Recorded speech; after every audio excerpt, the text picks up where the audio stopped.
안녕하세요. 오늘 12월 31일 2023년의 마지막 날입니다. 데이 근무 마치고 퇴근합니다. 자, 일단 나가고요.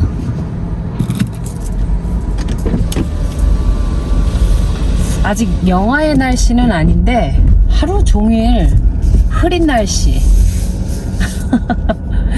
저희 동네가 이렇죠 뭐. 그래서 사람들이 머리가 아프다고 그래요. 그리고 그 바이타민 D3 햇빛이 모자르니까 꼭 먹어야 된다고. 제가 체크업 갈 때도 닥터가 꼭 처방을 해주거든요. 이 날씨가 얼마나 햇빛을 보는 게 중요한지 참 새삼 느낍니다. 우울해질 수도 있고요. 항상 우울해요. 이제 나이 먹어서 그런지. 아무튼 오늘은 마지막 날 근무하면서 8시간 근무하니까 막 시간에 쫓기듯이 일을 했는데, 이제 일하는 중에 한 명이 깍두기처럼 이렇게 헬프해주는 수압 널스가 있었던 것 같아요. 오늘 좀 스태핑에 여유가 있었는지 자꾸 저한테 확인을 하더라고요. 도와줄 거 있으면 자기한테 주저하지 말고 얘기하라고. 근데 이제 어제도 일했고 오늘도 일하니까 이제 환자를 똑같은 어사인을 받아서 조금 낫긴 했는데 좀 벅차긴 했어요. 그래서 자꾸 체크하길래 그렇게 도와주고 싶으면 요거 페인 펌프 스타트 하는 사람이 있었거든요. 계속 IV로 2시간마다 주다가 이게 뭐 계속 통증이 컨트롤이 안 되니까 PCA를 이제 새로 오더를 낸 환자가 있었는데 그거 좀 해줄래? 그랬더니 되게 기뻐하더라고요. 그래서 도움받고, 모르겠어요. 제 어사인이 헤비했나? 어제는 좀 정신이 없고 헤비하다는 느낌은 받았는데 오늘은 그래도 이틀째니까 그래도 할만은 했어요. 힘들긴 힘들더라도 다 할 수 있는데 바쁜 거하고 할 수 없는데 바쁜 거하고 다르잖아요. 그러니까 뭐 다 할 수 있는데 시간이 좀 필요한 것들이라 이제 뭐 일을 하고 있었는데, 차지 간호사도 느꼈나? 저한테 제 오더 중에 추가 처방이 나면 야, 환자 폴리 빼라고 하는데 내가 대신 빼줄까? 근데 이미 나는 뺐어. 내가 텍스트해서 빼야 되지 않냐 해서 오더를 받아서 뺀 거였는데, 이제 차지 딴에는 이제 도와주려고 물어봤는데 좀 이렇게 모르겠어요. 여러 도우미들이 있어가지고 오늘은 좀 일이 수월하게 빨리 끝난 것 같아요. 그래도 또 그 와중에 오늘이 31일이다 보니까 환자들이 퇴원을 좀 많이 했어요. 2명을 퇴원시켰고 아직 2명은 더 있었는데 뭐 대신 인계 빨리 주고 도망갑니다. 오늘 31일 마지막 근무하면서 그냥 한 해를 돌아보면 내가 1년을 잘 살아남았구나. 아무 이슈 없이, 뭐 이슈가 있었는지 없었는지 생각도 안 나요 사실은. 그래도 큰 사고 없이 뭐 병원에서 뭐 사고 치지 않고 잘 살아남았다 라는 거에 대해서 무지 만족을 하고 있고, 그래요. 이제 뭐 나이가 먹는 거에 대해서는 조금 서글프긴 하지만 그래도 이제 시간이 가면 갈수록 일이 능숙해지니까 또 그런 점은 또 좋고요. 그러니까 장단점이 있는 것 같아요. 그래서 아직도 이제 미국을 오기 위해서 애쓰시는 선생님들 계속해서 응원하고요. 어디 짧은 영상에서 봤는데 미국에서 간호사가 모자라서 그 영주권 쿼터를 많이 열 것이다 라고 이제 하는 기사를 봤거든요. 그래서 좋은 기회가 돼서 여러분들이 많이 오셨으면 좋겠어요. 보니까 필리핀 간호사들도 아주 많진 않아요. 저희는 뭐 뉴욕은 되게 많다고 들었는데 아주 많진 않은데 그래도 필리핀 간호사가 꽤 있고요. 그러니까 그만큼 대우가 좋으니까 많이들 오겠죠. 해외에서 이민을 와서 간호사를 하는 정도면은 되게 간호사들이 생활력이 강하거든요. 저는 좀 다른 케이스지만 저는 생활력이 강하진 않습니다. 그래서 어쨌든 해외에서 오신 분들은 널스 에이드든 간호사든 진짜 되게 열심히 일을 하는 것 같아요. 그래서 좋은 기회를 잘 타고 빨리빨리 많이들 오셨으면 좋겠어요. 정말 저도 한국 간호사하고 함께 일해보고 싶습니다.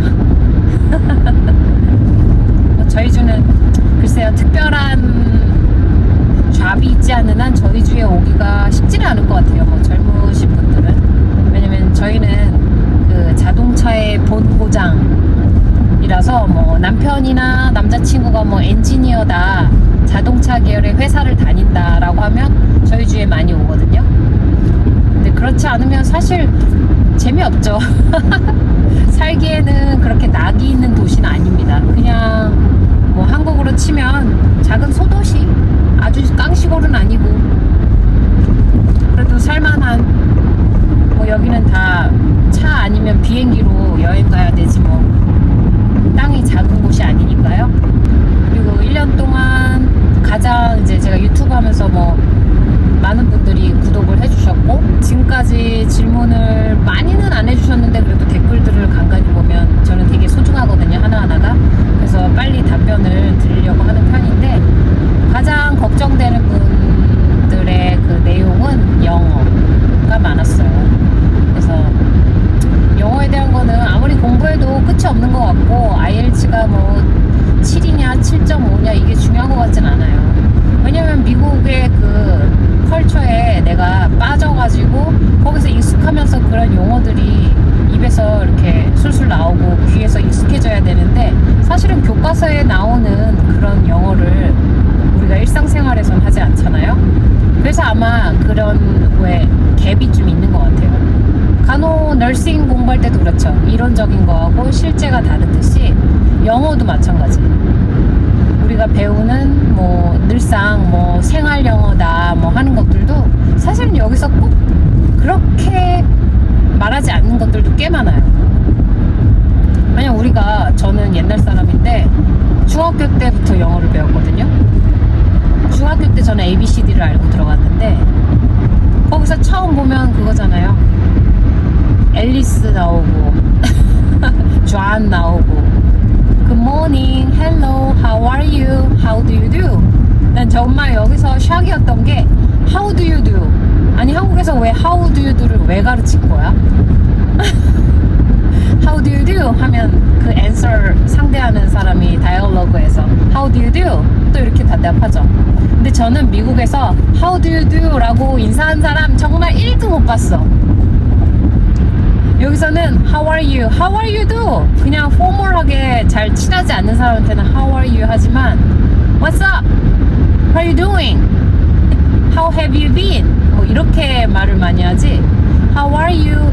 뭐 이거는 좀 심심한 표현이에요, 여기서 사실은. 근데 무슨 How do you do? 한 번도 들은 적이 없습니다. 정말 맹세코. 그래서 정말 이렇게 우리가 이론과 실제가 다르다는 거, 그거는 정말 미국에 와서 많이 느끼고 있어요. 그러니까 처음 미국에 오시는 분들이 시작해야 될 게, 차 없으면 못 돌아다니잖아요, 뉴욕이 아닌 이상은. 그러니까는 자동차 운전면허증 따야죠, 차 사야죠, 그리고 아파트 렌트해야죠, 그리고 이제 돈이 들어오려면 뱅크 어카운트를 열어야 되죠. 근데 이런 때 사용하는 용어들이 우리는 정말 교과서에서는 안 알려주거든요. 근데 우리는 실제 정말 가장 베이직하게 살아남기 위한 그 시작점에서 해야 할 것들이잖아요. 그러면서 참 못 알아듣습니다. 근데 이제 내가 10년 이렇게 살다 보니까 이게 아무 말도 아닌데 처음에는 왜 내가 이런 것도 못 알아들어서 하지 못했을까 하는 것들이 굉장히 많아요. 그러니까 뭐 영어에 대해서 점수가 중요하다고 생각하진 않고요. 근데 물론 점수를 만들어야지 비자 스크리닝을 하고 영주권, 스폰을 받을 수 있기 때문에 그건 중요하죠.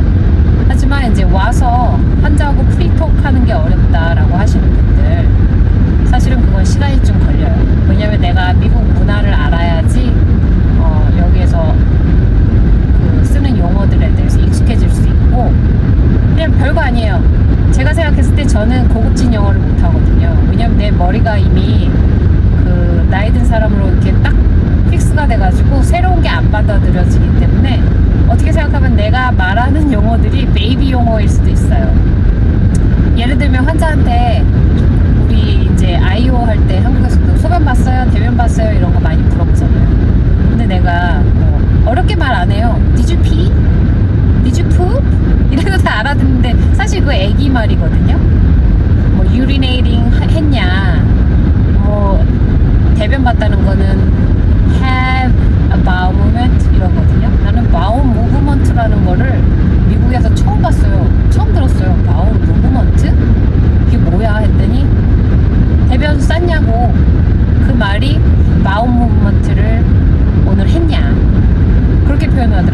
다르죠. 이제 그런 거서부터 스텝 바이 스텝 익숙해지면서 배우는 거예요. 그래서 저는 그냥 그래요. Did you pee? Did you poo? How many times did you pee today? Since 몇 시부터 뭐 6 o'clock? 이런 뭐 환자가 다 말해줍니다. 근데 사실은 그게 정말 약간 저질의 영어죠. 근데도 커뮤니케이션은 되고 환자가 그렇게 제가 말한다고 해서 뭐라 하지 않거든요. 너 무식하게 말을 그렇게 하니 이러면 안 하거든요. 왜냐면 환자는 다 베이비처럼 아프고 케어링을 받다 보니까 이미 이렇게 레벨이 아기 수준으로 많이 떨어져 있는 분들이 많기 때문에 특히 할머니 할아버지들. 그래서 그런 거에 대해서 저한테 never, nobody 컴플레인 하는 사람은 없습니다. 근데 이제 좀 말이 많아서 막 이제 이런저런 디렉션을 많이 준다든지 자기 뭐 개인적인 얘기하면서 뭐 어떤 이슈를 얘기하고 할 때는 사실은 저도 못 알아듣죠. 사실 근데 그런 거에 계속 익숙해지고 반응해주고 하다 보면 어느새 또 귀가 뚫려요. 그래서 내가 맞장구를 쳐줄 수 있는 그런 시기가 생기더라고요. 그래서 그냥 그래요. 이런 스몰톡을 하면서 이런 내가 미국 생활에 조금씩 이렇게 스며들게 되면 영어는 사실은 문제없이 문제가 아주 없을 순 없지만 그래도 살아남는데 지장은 없습니다. 잘리지 않습니다. 그래서 아니 뭐 일시간지 1년 됐어요 뭐 2년 됐어요 그래도 안 들려요 하시는 분 당연해요. 근데 그거에 대해서 너무 좌절하지 않았으면 좋겠고 그렇다고 너무 강박적으로 내가 영어 공부를 해야 된다 미드를 봐야지 뉴스를 봐야지 뭐 이런 거에 스트레스를 주지 마시고 그냥 나가세요. 나가서 영화도 보고 영화 티켓 사면서 내가 또 영어 하잖아요. 그러면서 또 영어를 배울 수 있고 또 팝콘 사면서 또 영어를 쓸 수 있고 그러면서 쓰는 익숙함 그런 것들을 내 몸에 이렇게 익히게 되다 보면은 사실은 제일 중요한 건 두려움을 없애야 되는 거 그게 제일 중요한 것 같아요. 전 옛날에 처음 시작했을 때 환자들이나 뭐 이렇게 전화를 받거나 이렇게 영어로 얘기를 들을 때 굉장히 두려웠어요. 그래서 어떻게 내 속으로 생각하는 거예요. 어떻게 뭐라고 말하는지 모르겠어 막 이렇게 주문을 걸듯이 생각을 했었는데 이제는 저도 모르게 인상을 쓰면서 잘 들으려고 노력을 하더라고요. 뭐라고? 그래서 뭐 이거라고? 뭐 다시 말해볼래? 이런 말이 이제 저절로 나오거든요. 그래서 생각해 보건데 처음은 두려움을 없애야 되는 거 그리고 내가 먼저 그 미국의 그 컬처에 들어가야 된다는 거. 그렇다고 해서 일부러 백인의 삶을 배우기 위해서 백인하고 친구를 만들어야지 하는 거는 사실은 그건 이제 성격에 따라 되게 내 외향적인 사람들은 뭐 그렇게 하면서 즐기면서 친구를 찾고 뭐 그런 건 좋아요. 근데 이제 사실은 이렇게 저처럼 이렇게 가족 단위로 와서 가족도 테이크케어 해야 되고 또 아이들 학교도 보내야 되고 사실은 이렇게 누구 친구를 사귀어야지 이렇게 하면 또 친구가 안 사귀어지거든요. 그래서 그런 거에 대해서 이렇게 부담이 있는데 너무 강박적으로 뭘 해야지 하루에 이 단어 몇 개 외워야지 뭐 다이얼로그를 몇 개 해야지 이렇게 하다 보면 사실은 더 스트레스 되고 안 되는 것 같아요. 그래서 저는 그냥 시간이 가되 어느 정도 두려움을 없애면서 각각 내가 어느 곳에 식당에 있든지 은행에 가든지 뭘 하든지 미국에 있다 보면 어쩔 수 없이 내가 살아남으려면 해야 되는 일들이 있거든요. 그 가운데서 도전해보는 거. 모르면 요즘은 그 어플이 되게 잘 돼 있죠. 트랜슬레이트 해주는 어플도 있지만 사실은 보이스로 해서 하는 건 좀 창피하잖아요. 그 앞에서 하면. 그럼 이렇게 텍스트로 하면은 한국말로 하든 영어로 하든 바꿔줘요. 그러면서 익히는 거. 저는 제가 미국에 와서 제일 많이 사용했던 거는 유튜브. 그러니까 미국에서 뭐를 사야 되거나 뭘 알아야 되는 경우 유튜브를 서치를 해요. 한국말로 서치를 해도 나오지만 뭐 미국 제품인 경우 제가 이렇게 스몰 가전제품 같은 걸 되게 사는 걸 좋아했거든요. 옛날에 호기심이 많아가지고 뭐 예를 들어서 커피 머신을 산다. 근데 내가 처음에 제가 네스프레소 그 캡슐 커피 머신을 샀는데 린스를 해야 된다고 불이 들어왔는데 어떻게 린스 해야 되는지 그 디렉션을 알아야 되잖아요. 그래서 이제 유튜브 보고 어떻게 린스 해야 되는지 보면 영어로 쭈루루루 얘기를 해주거든요. 제품도 설명해주고. 그러면서 이제 귀에 익숙해지는 거예요. 처음엔 못 알아듣는데 뭐 예를 들어서 튀김기, 뭐 아니면 믹서기, 아니면 뭐 핸드폰, 뭐 모를 때마다 유튜브를 설치해서 이제 영어로 이렇게 디렉션을 읽어주고 설명해주는 거에 대해서, 왜냐면 내가 궁금하니까 귀가 더 이렇게 솔깃해지거든요. 그러면서 저는 많이 배웠던 것 같아요. 그러니까 제가 필요한 상황에서는 어떻게든 나는 궁금하니까 알아야 되잖아요.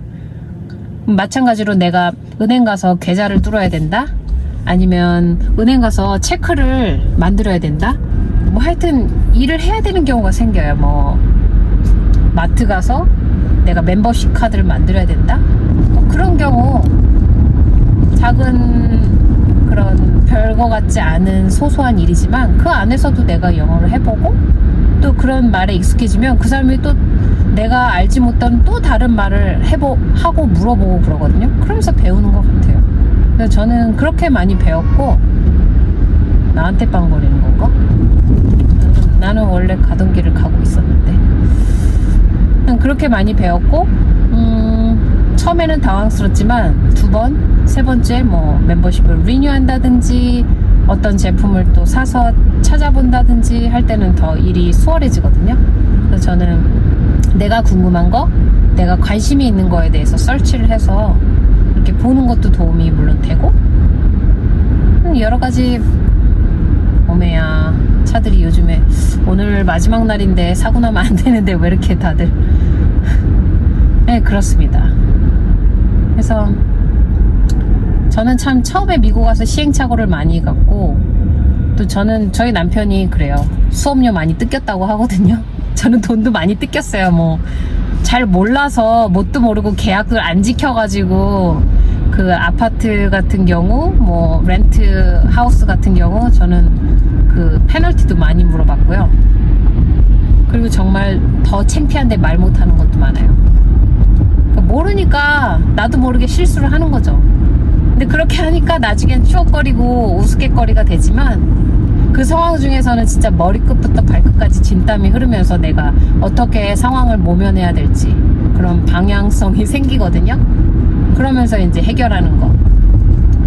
근데 어쩔 수 없는 것 같아요. 영어에 대해서는 사실은 답이 없고, 사실은 내가 일을 하지 않고 계속 아이들만 키우고 집에 있었다라면 저는 영어가 절대 늘지 않았을 거예요. 왜냐면 제가 아이 낳고 한 7년, 6년 집에 있었잖아요. 영어 진짜 못했거든요. 그냥 마트 가서 돈 쓰는 거밖에 못했어요. 그리고 어디 소아과 같은 거 애들은 이얼리 그 체크업을 해야 돼서 1년에 한 번씩 어포인트를 잡아야 돼요. 닥터 어포인트ment. 근데 정말 그 어포인트ment 잡을 때도 너무 벌벌벌 떨리는 거야. 별거 아니에요. 애기 이름 대고 last name, first name 대고 date of birth, 생일 말해주고 언제 나 available 하니까 어포인트먼트 잡아줘, 이렇게 말하면 되는데 그것도 너무 어려웠던 거예요. 저는 처음에. 그래서 저는 포스트잇에다가 이렇게 영어로 장문까지 해서 그거 읽고 한 적도 있었고요. 정말 지금 생각하면 되게 한심한데 그때는 정말 큰일이었어. 이걸 어떻게 전화하지? 그리고 이제 일을 시작하고 나서도 제가 처음에 있던 병원은 아주 큰 병원이 아니어서 나이트 근무를 하면서 hospitalist라고 해서 닥터, 야간에만 일하는 의사한테 노리파이 해야 될 때, 그때도 너무 벌벌 떨리는 거야. 왜냐면 한참 브리핑을 쫙 해야 되는데, 그래서 그때도 막 영작해가지고 메모해서 한참을 망설이고 지금 전화할까 이따 전화할까 막 이런 거, 그런 것도 많이 힘들었었거든요. 근데는 이제 지금은 그래도 이제 좀 짬밥이 생겨가지고 이제 간호사 한지 제가 7년 차예요. 그러니까 이제는 그냥 전화 해야 되면 바로 콜할 수 있는 그 정도의 용기는 생겼어요. 많이 발전한 거죠. 그냥 지금 바로 출근했는데 누구 환자 보호자가 전화해서 바로 업데이트를 달래. 나 지금 하는데 무슨 업데이트? 근데 어쨌거나 그 기다리는 보호자들을 생각하면 전화는 해줘야 돼. 내가 뭐 아직 지금 와갖고 자세한 디테일은 모르지만 지금까지는 이러이러하다 라고 말해줄 수 있는 용기, 그런 용기가 생기기까지 제가 7년이 걸렸습니다. 그래서 여러분들이 뭐 3개월이 됐어요, 일한지 뭐 1년이 됐어요, 근데 영어가 안 들려요? 당연한 거예요. 그래서 저는 정말 두려움을 가질 수는 있어요. 근데 정말 그 마음을 좀 강하게 잡아서 두려움을 없애는 것부터 시작하신다면 영어는 사실은 시간이 가면 정말 이 말밖에 해드릴 수 없어서 정말 죄송한데 다 된다. 절 보면은 제가 산 증인. 저 진짜 인사밖에 할 줄 모르고 왔어요. 제가 한국에서 영어를 나름 공부한다고 이렇게 막 회화 학원을 다니진 않았지만 그래도 병원에서도 의사들하고 영어 회화 수업도 듣고 막 했었거든요. 하나도 도움 안 됐어. 그때 난 뭘 한 거야. 근데 제가 진짜 영어를 이렇게 뜨문뜨문 그리고 일을 문제없이 할 수 있게 된 거는 다 제가 일을 하면서 겪으면서 정말 땀을 뻘뻘 흘리면서 정말 오금이 저려가면서 울면서 이런 시간이 흘러가니까 이제는 되더라. 이게 진리인 것 같아요. 위로가 안 되시겠지만 그냥 힘을 내시라고 용기를 드리고 싶고 된다. 언젠가는 된다. 1년, 2년 힘들지만 언젠가는 된다라는 걸 꼭 믿고 꿈을 놓지 않으셨으면 좋겠어요.